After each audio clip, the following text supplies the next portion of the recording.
Hello বিয়ার্স, আসসালামু আলাইকুম। সবাই কেমন আছেন? আশা করি সবাই ভালো আছেন। সবাইকে আমার বাজু পেজ এবং বাজুমা টিভির পক্ষ থেকে অসংখ্য ধন্যবাদ জানাই। আমার পেছনে কথা বলতেছে বাংলাদেশ কেন্দ্রীয় ফাঁড়ির সম্মানিত সভাপতি হাবিবুর রহমান ভাই।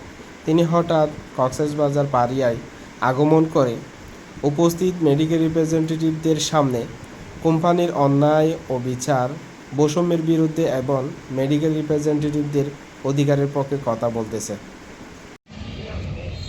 16 থেকে 26 10 বছরেও আমাদের এক্সপেন্স বিল কত বছর বলেন এটা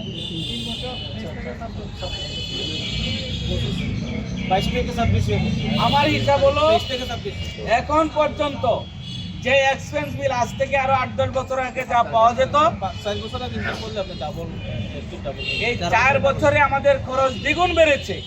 সেইখানে আমাদের এখন পর্যন্ত বড় কোম্পানিগুলো যারা আমাদের থেকে 30 লাখ থেকে শুরু করেন সর্বনিম্ন 5 লাখ সেলস করিয়ে নিচ্ছে, তারা আমাদেরকে ওই ভিক্ষার মতো 5-6 হাজার 7 হাজার টাকা দিচ্ছে এক্সপেন্স বিল।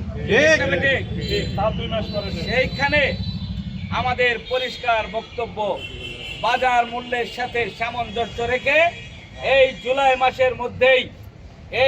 মাসের মধ্যে এক্সপেন্স বিল প্রত্যেক কোম্পানিকে বাড়াতে হবে। আমি হাবিবুর রহমান কোনো আকাশ থেকে পড়ি নাই, আমি হাবিবুর রহমান ভিন দেশ থেকে আসি নাই। আপনাদের মতো তৃণমূল থেকে সংগ্রাম করতে করতে রফিকুল ইসলাম হাবিবুর রহমান আজকে কেন্দ্রীয় ফাঁড়ি চালাচ্ছে। আমার বক্তব্য এটা কোনো গলাবাজি নয়, এটা কোনো অদৃশ্য বক্তব্য নয়, এটা তৃণমূলের বক্তব্য।